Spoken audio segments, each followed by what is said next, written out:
고린도후서 10장 5절 말씀. 고린도후서 10장 5절 말씀.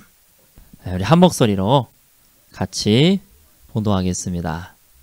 하나님 아는 것을 대적하여 높아진 것을 다 무너뜨리고 모든 생각을 사로잡아 그리스도에게 복종하게 하니. 할렐루야.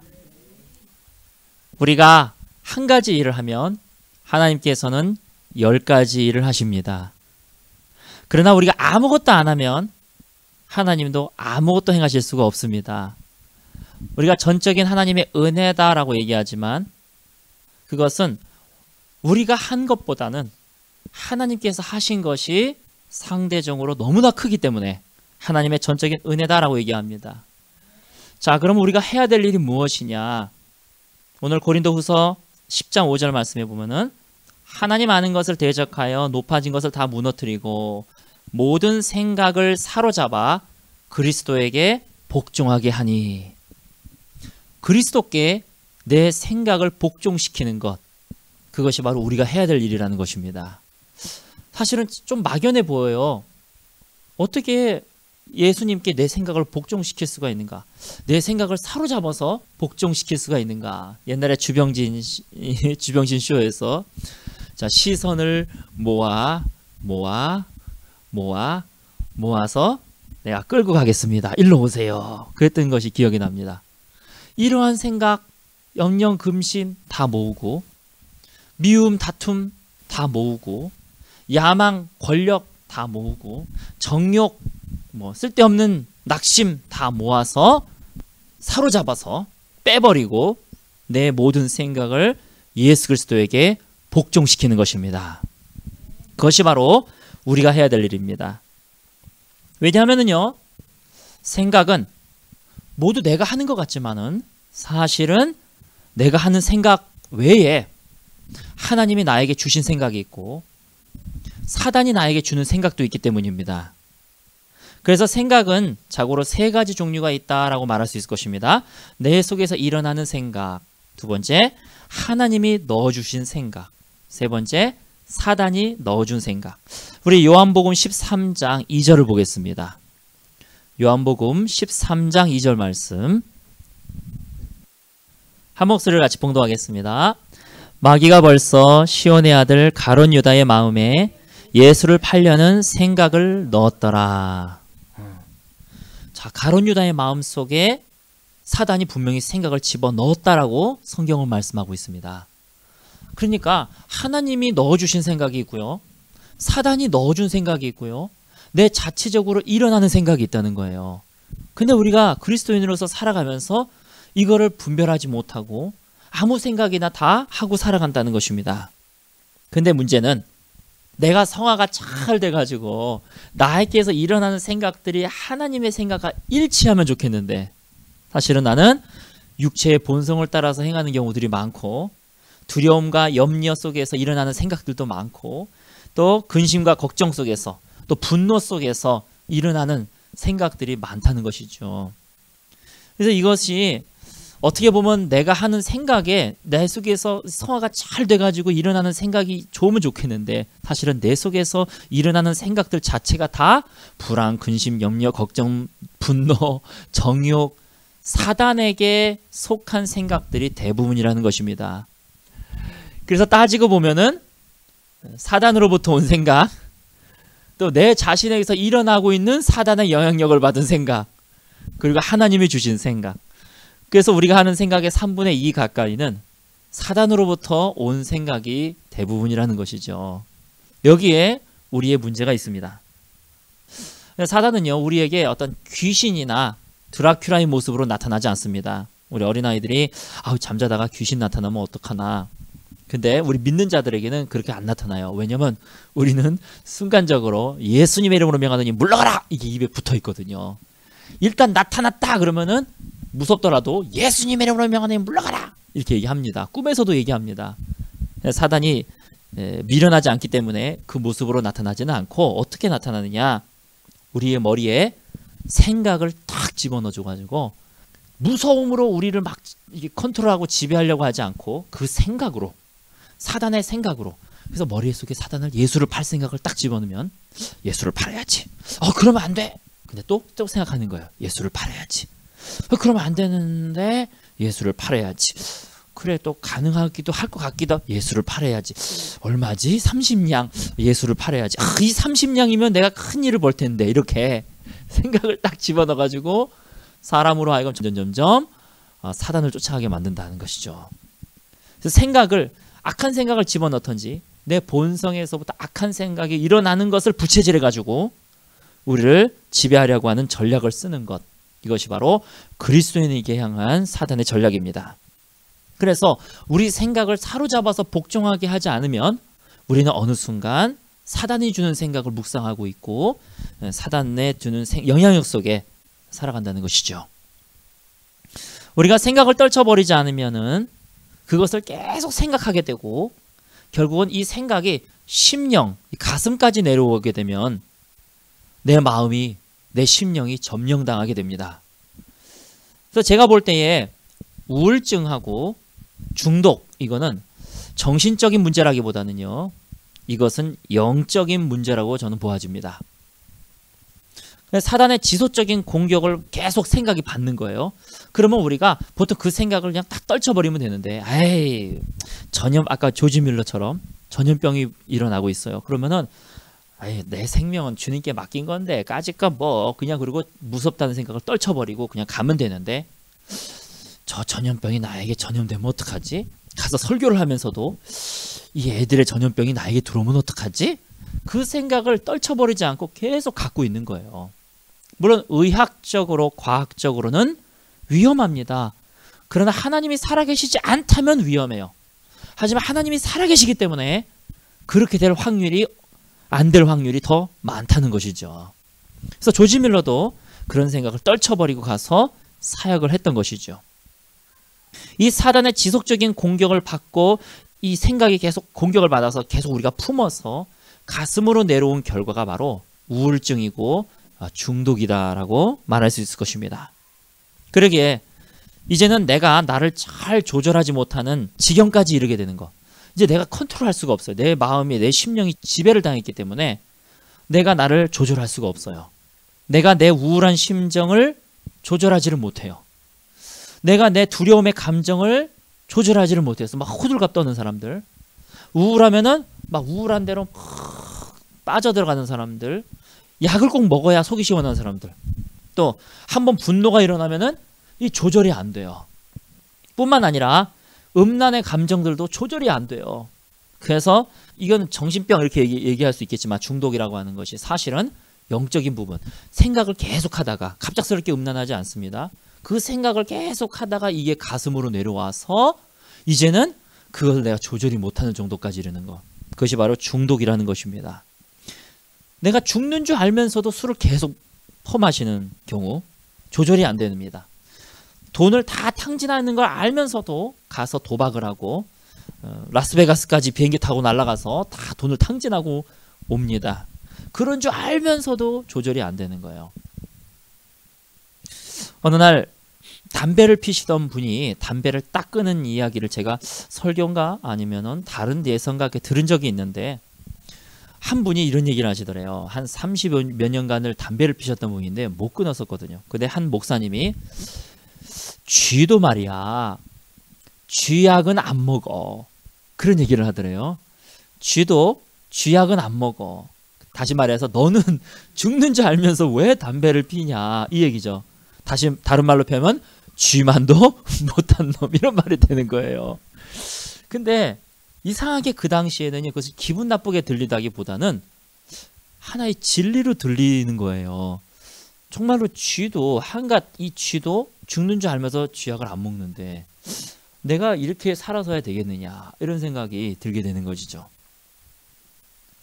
어쨌든 간에 이러한 모든 것은 이 사단의 생각이나 이 사단의 영향력 속에 일어난, 나에게서도 일어난 생각들을 내가 버리지 못하고 그것을 계속 생각하게 되고 계속 품게 되고 결국 그러다가 이것이 가슴으로 내려와서 심령이 빼앗긴 결과다라고 말할 수 있을 것입니다. 그래서 우울증과 중독은 그 근본 뿌리가 비슷하다라고 말할 수 있겠죠. 정신적인 약은요, 어느 정도 도움이 되는 것 같아요. 그러나 내가 잘못된 생각들을 끊지 않고 내가 계속 이것을 갖고 있는 이상 약으로는 치유가 쉽지가 않습니다.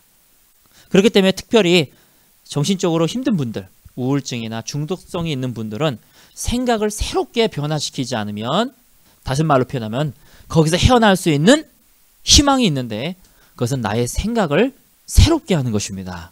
할렐루야. 우리 잠언서 4장 23절, 이거는 제가 읽어드릴게요. 잠언서 4장 23절은 우리가 잘 알고 있는 말씀입니다.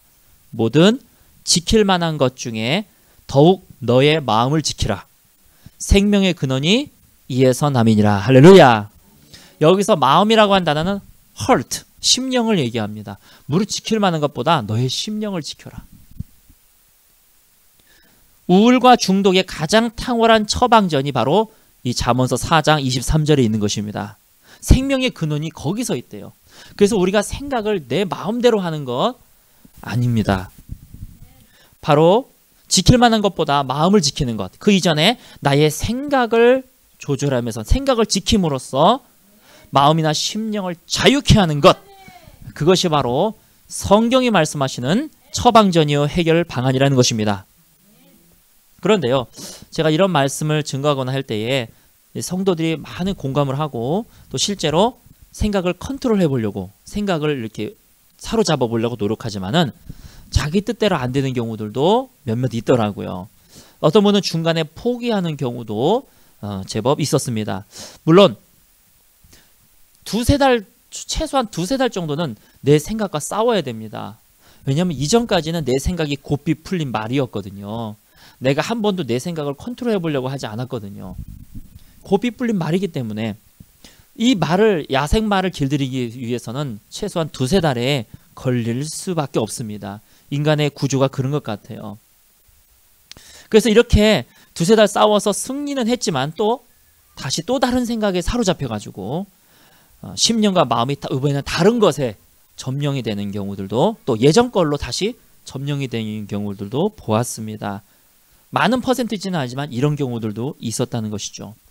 자, 그러면 우리가 어떻게 해야 될까요? 어떻게 해야 나의 생각을 사로잡아서 예수 그리스도께 복종케 할 수 있을까요? 어떻게 해야 내가 새로운 생각을 가지고 있을 수 있을까요? 오늘의 말씀이 많은 분들에게 도움이 되리라고 저는 믿습니다. 오늘의 말씀의 요점은 바로 지금서부터입니다. 지금서부터의 말씀이 꼭 우울과 중독에만 해당되는 것은 아닙니다. 지금 저에게도 해당되는 말씀이요, 우리 모두에게도 해당되는 말씀임을 우리가 기억하면서 심령 속에 오늘 말씀을 잘 받으시기를 예수님 이름으로 축원합니다. 우리 히브리서 3장 1절을 보겠습니다. 히브리서 3장 1절 말씀 한 목소리로 같이 봉독하겠습니다. 그러므로 함께 하늘의 부르심을 받은 거룩한 형제들아, 우리가 믿는 도리의 사도이시며 대제사장이신 예수를 깊이 생각하라. 아멘. 우리 모두는요, 이제부터는 생각의 주체가 내가 되어야 됩니다. 이제는 내 속에서 일어나는 생각들을 그냥 아무 생각 없이 생각했어요. 아무 생각 없이 생각했어요. 두려움이 온다 그러면 아무 생각 없이 그걸 묵상하고 있는 거고, 유혹이 온다 그러면 아무 생각 없이 그걸 묵상하고 있고. 그러나 이제 나의 생각의 주체가 나입니다. 이제는 일어나는 생각을 하는 것이 아니라 생각을 내가 일으켜야 된다는 것입니다. 이제 일어나는 생각은 그만, 이제 내가 생각을 일으키는 것. 히브리서 말씀에서는 예수의 생각을 일으켜라, 예수를 생각하라 라고 말씀하고 있습니다. 이제는요, 이제 내가 생각의 주체가 돼가지고 생각을 그냥 예수 생각을 해버리는 거예요. 예수 생각을 내가 내 몸에서 일으켜 내버리는 거예요. 예수님을 생각해 보는 것은 어떠냐요? 이 뜻이 아닙니다. 성경을 잘 보면은요, 한번 예수님 한번 생각해 볼래? 이것이 아니에요. 예수님을 생각해 보는 것이 참 좋을 것 같은데, 이것도 아니에요. 예수님을 생각하라. 이것은요, 명령문으로 쓰여져 있습니다. 성경에 있는 모든 명령에는 두 가지 의미가 있어요. 첫 번째는 우리가 할 수 있는 일을 주님께서 시키신다는 것이에요. 어떻게 예수를 맨날 생각할 수가 있어? 그것도 성경에 보면 깊이 생각하라. 그냥 생각도 아니에요. 깊이 생각하라. 그 얘기는 뭐예요? 예수님이 성령으로 잉태되셨지. 야, 어떻게 성령으로 예수님이 잉태될 수가 있을까? 야, 신기하다. 예수님이 태어나셨잖아요. 야, 예수님이 태어나서 지혜도 자라나시고 은혜도 자라나셨. 어떻게 예수님이 죄도 한 번 안 지을 수가 있지? 이렇게 자세하게 깊게 생각하라는 말씀이잖아요. 그런데 이걸 어떻게 우리가 할 수가 있어? 일도 바빠 죽겠는데. 할 수 있기 때문에 하라라고 주님 말씀하신다는 것이죠. 저는 이제 아빠가 제가 예인이에게 1,000원을 딱 주면서 가서 닭 한 마리 사와 이러지 않잖아요. 그래도 닭이 최소한 몇천 원은 되잖아요. 아니 어떤 야비한 아빠가 1,000원짜리 한 장 딱 주면서 닭 한 마리 사와. 그것도 통닭으로 잘 튀겨와. 말이 안 되지 않습니까? 예전에 군대에선가 어디선가 쫄병한테 1,000원짜리 주면서 가서 닭 한 마리 통닭 한 마리 사오라 그랬대요. 이제 그 얘기는 뭐냐면 네 돈 합쳐가지고 우리를 먹여라 그런 뜻이잖아요. 근데 이 쫄병, 이 순수한 쫄병이 가서 계란을 사왔다고 하는 얘기가 계란을 사와가지고 이거 닭입니다 이렇게 이 속에 믿음의 눈으로 보라는 얘기죠. 어쨌든 그렇습니다. 제가 예인이한테 가서 야 100m를 5초 안에 뛰어, 안 뛰면 죽을 줄 알아. 말이 안 되지 않습니까? 우리 하나님이요, 예수를 생각하라라고 내가 감당하지 못할 것을 명령 내리면서 안 하면 뭐 이런, 그게 아니라는 거예요. 할 수 있기 때문에, 할 수 있기 때문에 주님께서는 우리에게 명령을 내리신다는 것입니다. 그래서 우리가요, 오히려 주님께서 명령하셨다 그러면 이것이 부담이 아니라 할 수 있구나. 이거를 모든 생각을 사로잡아서 예수 그리스도께 복종케 할 수가 있구나. 믿음으로 우리가 그것을 받으시기를 소원합니다. 그래서 우리에게 예수님을 생각하라고 말씀하신다면 물론 그 과정은 쉽지는 않을 거예요. 어떻게 생각과 이 치열한 싸움을 어떻게 이겨냅니까? 쉽지는 않겠지만 그러나 반드시 승리하게 될 거라고 하는 것, 노력을 계속 하다 보면 승리하게 될 거라는 것을 우리가 알 수가 있습니다. 그 다음에 주님께서 명령하셨다면 명령의 또 다른 성격이 있는데 그것은 내가 해도 그만이고 안 해도 그만이 아니라는 거예요. 권유와 같은 선택해도 되고 안 해도 되고 그런 뜻이 아니라 이렇게 한번 해볼래 이 뜻이 아니라 순종이냐 불순종이냐의 문제라는 것입니다. 그래서 우리가 오늘 한번 말씀을 들었으니까 한번 예수를 생각해 볼까? 이 문제가 아니라는 거예요. 예수를 생각하는 것에 대한 순종이냐 불순종이냐. 그래서 성경이 예수를 깊이 생각하라 그러면은 이거는 순종으로 따라가야 되는 문제라는 것입니다. 그래서 우리는 불순종의 죄를 짓지 말아야 된다는 것이죠. 그러나 우리가 기억해야 될 것은 하나님이 우리에게 말씀하시는 모든 것은 다 우리에게 나를 위한 것입니다. 하나님이 우리에게 말씀하시는 모든 것, 명령을 포함해서 모든 것은 다 나 자신을 위한 것이라는 것을 여러분 기억하시기 바랍니다. 자발적으로 예수님을 생각하는 것, 예수님에 대한 생각을 일으키는 것, 예수님을 생각하되 깊이 생각하라 라고 성경은 말씀하고 있는 것이죠. 삶이 염려나 근심 혹은 무기력하게 혹은 버겁게 느껴지시는 분이 계십니까? 예수님을 깊이 생각하는 것, 그것이 바로 처방전인 줄 믿으시기 바랍니다. 염려나 근심보다는 소망과 기쁨이 생기게 될 것입니다. 우리 빌립보서 4장 6절을 보겠습니다. 우리가 처방전을 일단 알았는데 이 처방전에 대해서 조금 더 우리가 보려고 그러는 거예요. 예수를 깊이 생각하는 것, 그것이 처방전이구나. 이것이 내 생각을 사로잡아 예수 그리스도께 복종케 하는 방법이구나. 자, 빌립보서 4장 6절에서부터 7절까지의 말씀 한 목소리 같이 봉독하겠습니다. 아무것도 염려하지 말고 다만 모든 일에 기도와 간구로 너희 구할 것을 감사함으로 하나님께 아뢰라. 그리하면 모든 지각에 뛰어난 하나님의 평강이 그리스도 예수 안에서 너희 마음과 생각을 지키시리라. 아멘. 아무것도 염려하지 말라라는 뜻은 무엇입니까? 내가 갑자기 염려스러운 생각이 들어왔어요. 그럼 그 염려스러운 생각을 끊어버려라. 끊어버려라. 이런 얘기잖아요. 어떻게 염려 안 할 수가 있어요? 염려 안 할 수 있어요.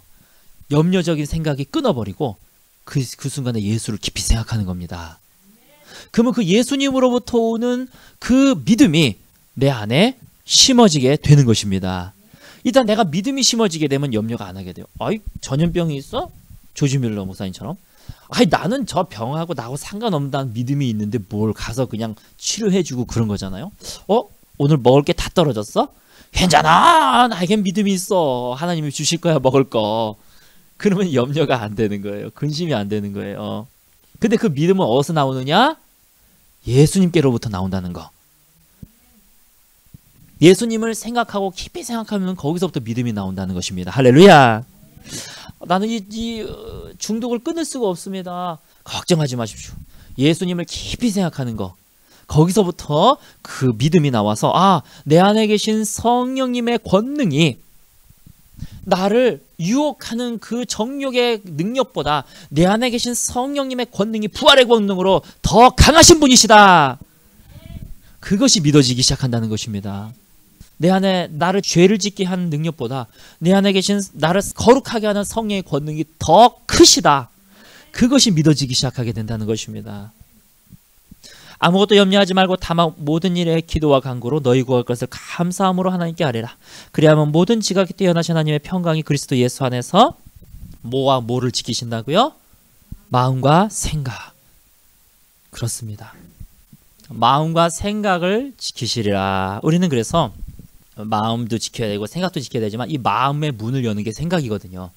생각서부터 딱 차단해버리면 우리의 마음을 지킬 수 있는 것입니다. 제가 전에 말씀드렸던 프랭크 루바흐라고 하는 분에 대해서 예전에는 프랭크 루바흐라고 얘기했는데 요새는 프랭크 루박 이렇게 얘기를 하더라고요. 그래서 프랭크 루박에 대해서 말씀을 드렸었습니다. 이분이 1884년서부터 1970년까지 장수하신 분이세요. 문맹 퇴치 운동기구를 설립한 사람. 그래서 필리핀에 있는 문맹자들을 위해서 퇴치 기구를 만들어냈던 분인데 아주 바쁘신 양반입니다. 필리핀 선교사예요.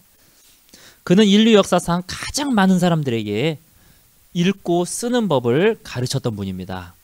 그래서 정말로 큰일을 했다 그래가지고 미국 우표에도 유일하게 선교사로서 등재되어 있습니다. 하지만 그의 일기에는요, 그가 일생 동안 전혀 다른 목표를 향해서 노력했던 것을 알 수가 있습니다.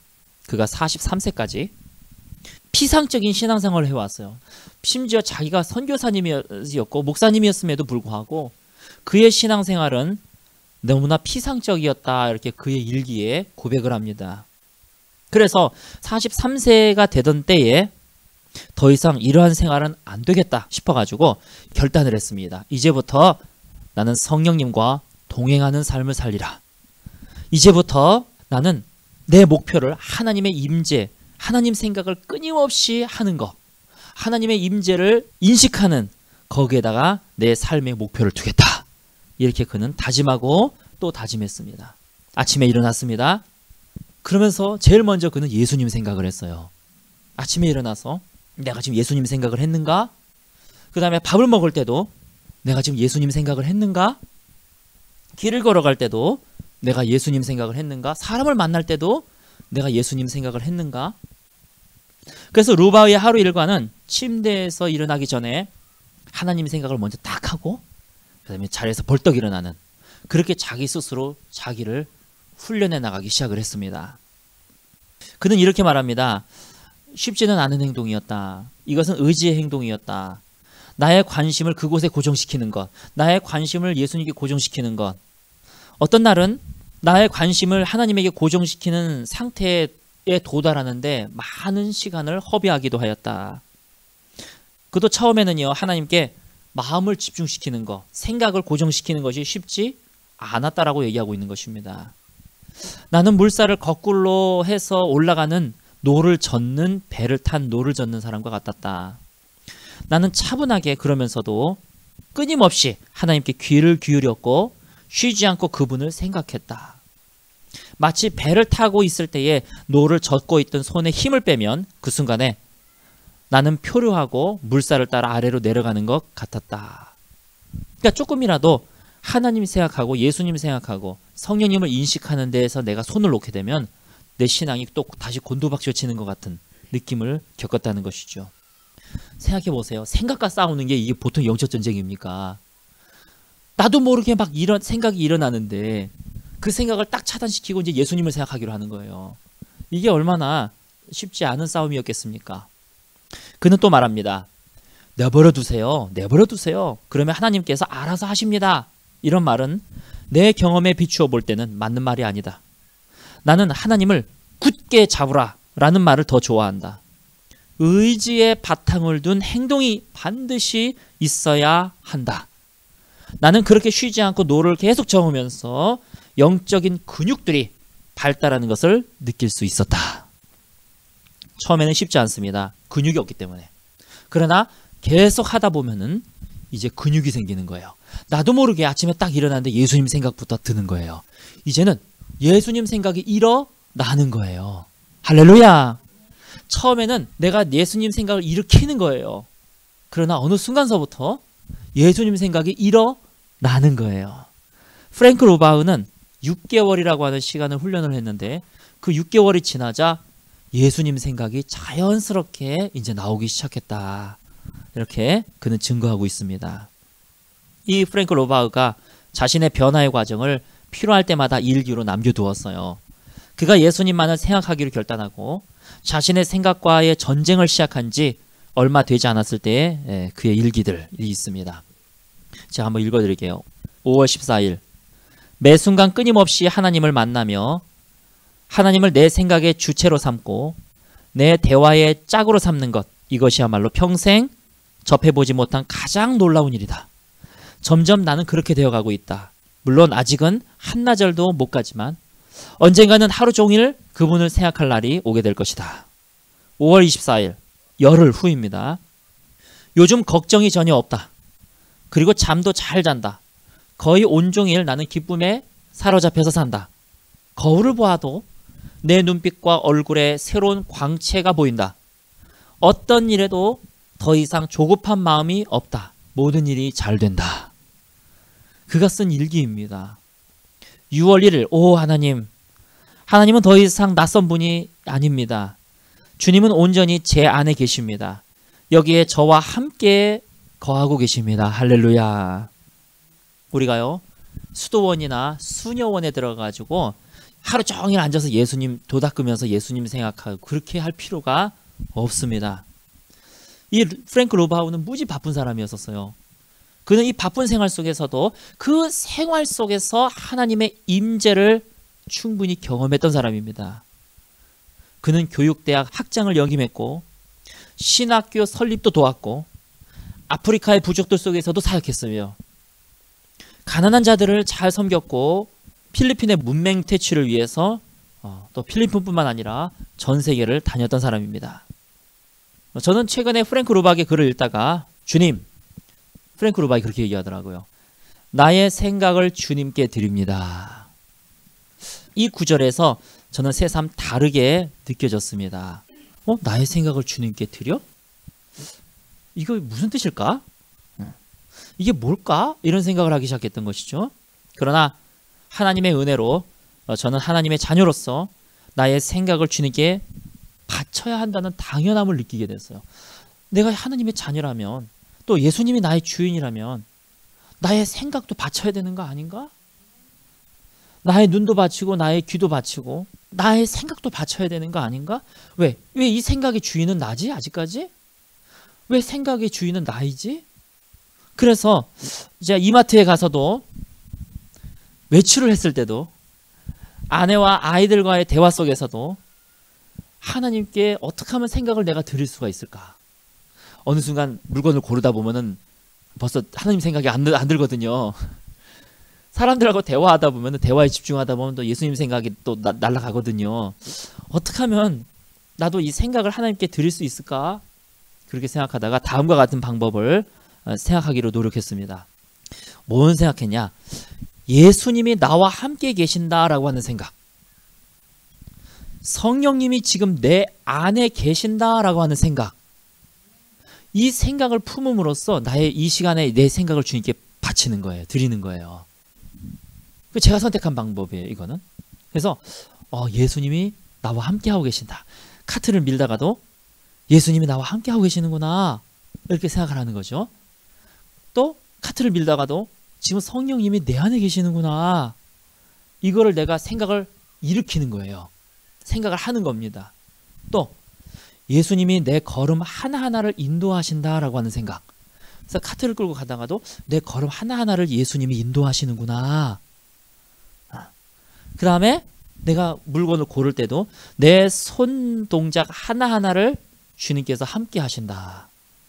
그래서 내가 피아노를 칠 때도 여기 하나님이 내 손동작 하나하나에 함께 하시는구나. 물건을 고를 때도 이 손동작 하나하나에 함께 하시는구나.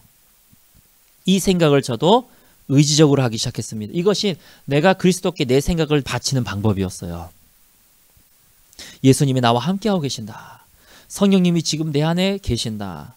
예수님이 내 걸음 하나하나를 인도하시고 예수님이 내 손동작 하나하나와 함께 하신다. 이 생각을 내가 의지적으로 품는 것, 이것이 제가 주님께 내 생각을 드리는 방법이었습니다. 밥을 먹을 때도 손동작, 이거에 지금 하나님이 함께하고 계신다. 음식을 먹을 때도 이 순간순간 나와 함께하고 계신다.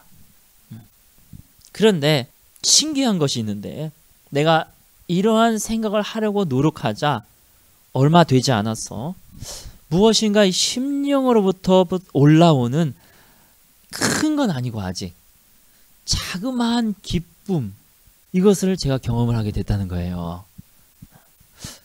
야, 신기하다. 이게 왜 기쁘지? 왜 기쁠까? 기쁠 이유가 없는데 기쁘네. 나도 모르겠어요. 그냥 아직까지 저도 막 기뻐서 날뛰는 정도는 아니지만 이유가 없는 기쁨이 내 안에서부터 조금씩 나오기 시작했다는 것입니다. 그리고 그렇게 생각을 하나님께 드리는 시간이 더 많아지면 많아질수록 왠지 모를 그 기쁨이 조금씩 더 증가하는 것을 제가 경험을 했다는 것이죠. 프랭크 로바우는 자신의 글에서 이렇게 얘기합니다. 내가 이러한 것을 말하는 이유는 무엇일까요? 그것은 아직까지 발견되지 않은 미지의 영적 세계가 이 글을 읽고 있는 당신과 나를 기다리고 있다는 것을 여러분에게 확신시켜주기 위함입니다. 우린 아직 엄마 품에 안긴 아기 수준밖에는 되지 않습니다. 우리 앞에 놓여져 있는 영적인 세계들이 너무나 풍성해서 이 영적인 세계가 내 삶을 다스릴 지경까지 내 삶을 다스리게 될 거라는 것입니다. 그러면서 그는 다음과 같이 말합니다. 지금 이 타작이 자판을 두드리고 있는 손가락을 하나님께서 붙드시기를 원하고 내가 걷는 발걸음을 하나님께서 축복해 주시기를 원하며 말하고 있는 내 입과 음식을 먹고 있는 내 턱을 지도해 주시기를 나는 의지적으로 원합니다. 여러분, 이제까지 내가 풀어놓았던 야생마와 같이 날뛰는 내 생각의 고삐를 이제 잡고 예수님의 생각을 하려고 노력하는 것, 그 생활이 시작되기를 예수님의 이름으로 축원합니다. 처음에는 쉽지는 않을 테지만 조그마한 의지만 있으면, 또 포기만 하지 않으면 쉽게 성공할 수 있다는 것입니다. 그러므로 내 마음속에 조금씩 증가해가는 기쁨, 이 기쁨을 모두 다 맛보시는 저와 여러분 되시기를 예수님의 이름으로 축원합니다. 이러한 축복이 임하는 그 발걸음을 오늘부터 시작하시기 바랍니다. 여러분도 아마 여러분이 드릴 수 있는, 하나님께 생각을 드릴 수 있는 방법이 있을 거예요. 근데 만약에 모르겠다 싶으면은 제 방법을 처음부터 시작하셔도 됩니다. 네 가지 생각이 있는데, 첫 번째, 예수님이 나와 함께하고 계신다. 두 번째, 성령께서 내 안에 계신다. 그리고 세 번째, 내 발걸음 하나하나를 지금 인도하고 계신다.